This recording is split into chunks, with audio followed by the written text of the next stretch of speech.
Hating gabi sa asinang walang ulan pero basang-basa ang hangin.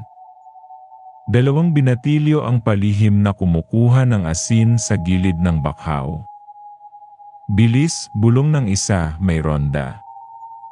Sumirit ang manananggal mula sa itaas, mahina, mapanlinlang, parang ingay sa yero. Tuminala ang isa, wala. Muling tiktik pero ngayon, nasa likod na nila. Bumulusok ang aninong mahaba, may pakpak na parang tinastas na lona, at sa isang iglap, nawala ang kasama niyang parang sinipsip ng hangin. Nabitawan niya ang bayong at kumaripas, lumusong sa putik, sumagasa sa asinan, humihinal at nagdarasal ng sabay. Nang tanawin niya ang langit, may kalahating hubog na dumaan, hindi buo ang katawan, at ang sigaw na bumulwak sa lalamunan niya ay nalunod sa hampas ng hangin. Dumating si Lara kinabukasan sa pamamagitan ng lumang jeep na halos kumalansing sa bawat lubak sa daan. Tuyo ang araw pero may usok ng bagyong paparating, at ang dagat ay mabigat ang hinga. Sa kumpol ng pasahero sa bubong, may matandang babae na nakapulupot sa kanya ng supot na maliit. Para sa'yo, sabi nito, kung may dumaong sa bubong. Hindi pa niya nasasagot nang biglang kumalansing ang bubong ng jeep na parang nilaladlad na bubong ng lata. Nagtilian ang mga pasahero. Kumapit ang kuko sa gilid at unti-unting binubuka ang yero. Orasyon! Sigaw ng driver, mabilis na nag-sign of the cross sa manibela. Umangat ang pakpak, dumaan ang anino, at siya, si Lara, ay nakatutok sa gap ng yero, handa ang supot ng asin. Nang sumilip ang dilang mahaba, isinaboy niya ang asin at sumirit ang hiyaw na parang hininga ng pusa sa baga. Umangat ang anino, kumawala sa jeep, at nagtalsikan ang mga boh-bob na kapis sa kalsada sa lakas ng ihip. Ang lumang bahay nila ay tila naghintay sa kanya na parang aso na di marunong ngumiti. Sa unang hakbang pa lang, may amoy ng gata at bawang mula sa itaas. Inakyat niya ang hagdan na may ugong ng alitaptap, at pagdating sa pasilyo, may manipis na langis sa sahig, nakaguhit, parang daliring dumaan, parang mahpa ng isang ritual. Lola! Tawag niya. Walang sumagot, maliban sa kapirasong tawa ng hangin. Sa aparador ng nanay, may baul na nakabukas, bote ng langis, pamaypay na kawayan, at panyo na may pangalang Lihla. Kumuyom ang kamao ni Lara. Ang pangalang iyon ay hindi binabanggit sa hapunan. Ang pangalang iyon ay nawala kasabay ng musika noong pista. Nagpatawag ng curfew si Mayor Ibarra kinahapunan. Matikas sa harap ng kamera, marunong sa timing ng takot. Manatili na lang sa loob, anya, may halimaw sa baybayin.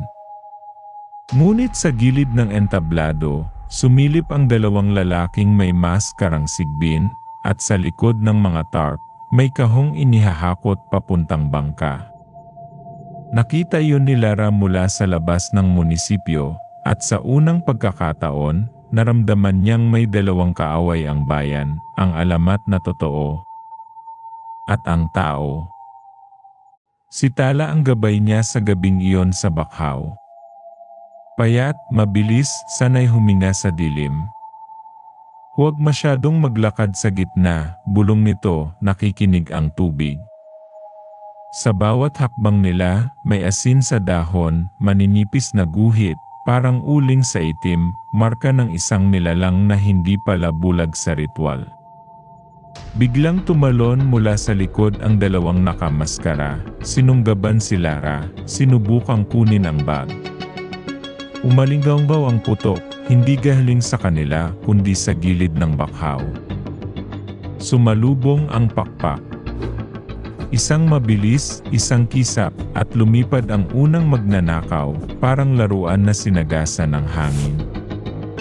Ang isa'y kumaripas, pero hinabol siya ng anino at iniwan ang maskara sa sanga. Hindi lahat ng lumilipad ay kalaban, sabi ni Tala, hingal, pero mas mabuti kung may asin ka. Sa bubungan ng lumang paaralan, nagkita silang muli ng anino. May ibaba ng katawan na iniwan sa sulok, malinis, tahimik, hindi pa agnas. Walang asin, bulong ni Tala, pinipigilan si Lara. Mali ang oras, masisira ang ritual. Ngunit sumirit ang tiktik, mabilis at malapit, at sa gilid ng bubong, dumakpo ang kalahating katawan, mukhang tao. Ang mata ay mata ng taong hindi natutulog, bibig na hindi nagsasalita, pero sumisigaw ang hangin sa paligid.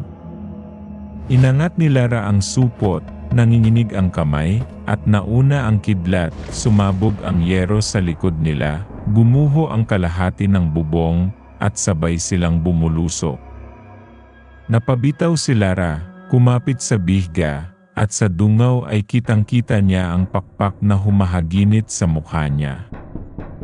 Sumambit siya ng orasyon na nahugot sa bulsa, at itinapon ang asin sa saliw ng kulog. Tumaas ang anino, pumulupot sa hangin, at naglaho papalayo sa asinan. Kinabukasan, pista. Masaya ang tunog pero siksik ang kaba. May mga maskarang sigbin na itim ang sulyap, may tugtugang kapos sa saya. Nagmartsa ang banda, ngunit sa kalagitnaan ng sayaw, bumigay ang ilaw, blackout, at ang kampana ng kumbento ay tumunog ng wala sa oras. Kodigo, sigaw ni Tala, sa asinero. Nagkagulo ang mga tao. May matandang nadapa, sinalo ni Lara, hinila papunta sa gilid. Sa entablado, umiti pa rin si Mayor, pero namutla ng mag-alikabok ang dekuryente na fireworks at sumabog ng hindi oras. Mas malakas ang sigaw nang makita nila ang isang lalaking may maskara na umuugoy sa lubid ng kampana, hindi naglalaro, kundi pinapaputukan. Sumirit ang putok. Tinamaan ang parol sa itaas, bumagsak ang apoy sa kabilang gilid ng plaza, at sandaling naging madilim ang lahat maliban sa kidlat. Sa bodega sa tabing ilog, sumunod si Lara at Tala sa bakas ng mga kahon. Nadapa si Tala, tinamaan sa balikat ng ligaw na bala. Kaya ko pa, sabi ni Tala, nanginginig pero nakangisi. Pinagpatong-patong nila ang mga sahko ng asin sa pinto, at sinindihan ang mantika sa latang pinanggalingan ng isda, isang maliit na apoy na parang pusa sa tabi ng bintana. Pumasok ang tatlong hold-upper, biglang pasok, sabay sa bunot sa mga sako. Sumambulat ang asin sa hangin, at sa mismong sandaling iyon, bumagsak sa kanila ang pakpak, hindi para pumatay, kundi para guluhin. Umikot ang anino, nahulog ang baril, at sa sahig na madulas sa langis, sumalpok ang lalaki sa poste at nawalan ng malay. Tumalon si Lara sa lubid ng kampana sa kanto ng bodega, at inihampas iyon sa pintuan, sumara ang gate, naiwan sa loob ang dalawa pang hold-upper, nakalubog sa asin at mantika. Hindi dugo ang nakita, kundi usok at ubo, at tunog ng mga lalaking nasamid sa sariling lakas. Nag-retreat si Mayor sa dagat. Sumakay si Lara sa maliit na bangkang may sirang mahkina kasama si Tala na may damit na pinagbigkis para hindi dumahloy ang dugo. Hindi natin sila maabutan, sabi ni Tala. Aabutan tayo, sagot ni Lara, at tinuro ang langit. Bumaba ang pakpak, hindi kay Mayor, kundi sa kanila. Dumapo sa gilid ng bangka ang kalahating katawan, paningin ay parang pamilyar na sugat. Lila. Bulong ni Lara. Sumagot ang hangin, hindi ang bibig, huling gabi ko na. Piliin mo kung kanino ang alat. Bago pa sila makasagot, sumalpok ang alon sa bangka, at bumaligtad sila. Sa ilalim ng tubig, umugong ang kulog na parang lumang tambol. Nakita ni Lara ang lambat na may nakatahling batong asin, may kamay na kumakawala, may aninong humihila sa kanya pataas. Tumama ang sikmura niya sa timon, naubos ang hangin, pero hinila niya ang lubid at kumawala ang bangka sa lambat. Sa ibabaw, ang bangka ni Mayor ay sumisigaw ang makina, sa itaas, may aninong umiikot, naghihintay ng tamang bagsak. Umalinggaw ang 3 putok, tumama ang isa sa pakpak, umigtad ang anino, at nahulog sa tubig na parang tinahbas na dahon. "Lila!" Sigaw ni Lara, at sa unang pagkakataon, malinaw ang mata niyang tumingin pabalik, mata na hindi kumikindat kahit nasasaktan. Lumusong si Lara, hinila siya, at sa pagitan nila ay may asin mula sa supot na natira, kumalat sa tubig, nagliwanag na parang alitaptap na puti. Sa pampang ng asinan, habang kumukulog at kumikidlat, itinaya ni Lara ang lahat.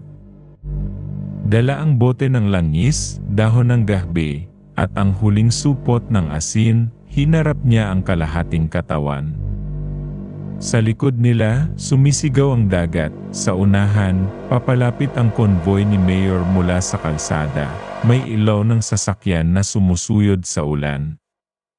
Tapusin mo ako? Bulong ng manananggal, boses ni Lila, para matapos na. Hindi, sagot ni Lara, nanginginig ang kamay pero hindi ang titig. Hindi kita tatapusin. Idudugtong kita. Pinahiran niya ng langis ang sugat ng manananggal, idinikit ang dahon ng gahbe, at pinaspas ang asin, hindi para sunugin, kundi para sarhan. Nagliyab ang manananggal sa asin na parang bituin na sumabog, at sa mismong sandali ng kulog, naglapat ang katawan. Sumigaw ang lupa, parang may pinisil na libingan, at ang pakpak ay kumalas na parang balat na tinanggal at tinangay ng bagyo. Dumating ang mga tao ni Mayor, binaril ang manananggal, sigaw ng hulihin. Pero ang daanan ay nalatahgan na ng asin, kumintab ang putik, dumulas ang mga paa, at ang konvoy ay nagkandurog sa sarili. Si Mayor, galit at basang-basa, tumakbo sa gilid ng asinan para umiwas, ngunit ang gilid ay hindi lupa, kundi tubig at asin. Sumemplang siya, dumulas, at bumulusok sa asinan. Hindi malalim, pero madulas, at sa bawat subok niyang tumayo, mas lalo siyang nilalamon ng kapalpakan niya. Sumigaw siya, humingi ng tulong, ngunit ang ulan at kulog at kampana ay sabay-sabay na tumunog, at natabunan ang boses ng taong matagal nang sumigaw para sa sarili. Tahimik pagkatapos. Hindi biglang liwanag, unti-unti, parang hinihila ang kurtina ng araw. Si Talay nakaupo, nililinis ang sugat gamit ang asin. Si Diego'y nakaluhod, nagdasal ng pasasalamat, hindi panawagan. Si Lila, o ang buong Lila, ay nakatayo sa harap ni Lara, pagod, payapa, at may luhang halatang alat. May mga bantay na kailangang huminto, sabi niya, para may magsimula. Sisimulan ko, sagot ni Lara, at sa kanyang palad, ang puting guhit ng asin ay naging parang pirma. Sa huling gabi ng Unos, tumayo si Lara sa tabing dagat at sumilip sa langit. Sa malayo, may 2 ilaw na parang mata, o bituin lang, umiilaw sa himpapawid. Hindi na niya tinanong kung sino o ano, sapat na alam niyang may nagbabantay kung kailan kailangang bantayan. Sa Capiz, ang alamat ay hindi pa alam, kundi alarma, hindi pananakot, kundi paalala. Kaya kapag may tiktik sa yero at amoy gata sa hangin, huwag mong tawanan ang matanda. Isara mo ang bintana, isaboy ang asin sa duhayan, at makinig. Dahil minsan, ang lumilipad sa bubong ay hindi halimaw, kundi bantay na galit sa takot. At kung sakali mang tawagin ka ng baybayin sa pangalang matagal mo nang dinadala, huwag kang magtago. Baka ikaw na ang susunod na pipirma sa alat, hindi para sumipsip ng buhay, kundi para protektahan ito. Kinabukasan, sa asinang na kumikislap sa araw, naglakad si Lara, hawak ang bagong supot ng unang aning asin. Hindi niya ibinenta ang bahay. Hindi na rin siya aalis. Sa kampana, 3 kalembang, hindi para sa misa, kundi para sa seguridad ng bayang marunong na ring manindigan. At sa bawat alon na dumarapo sa baybayin, naririnig niya ang parehong pangungusap, malinaw at walang takot. Hindi lahat ng alamat ay kasinungalingan. Ang iba, kontrata at ngayong gabi, pinirmahan mo na. Kung nagustuhan mo ang kwentong ito, maaari kang mag-subscribe, i-like, comment at i-share mo. Pagpalain kayo nawa ng may kapal.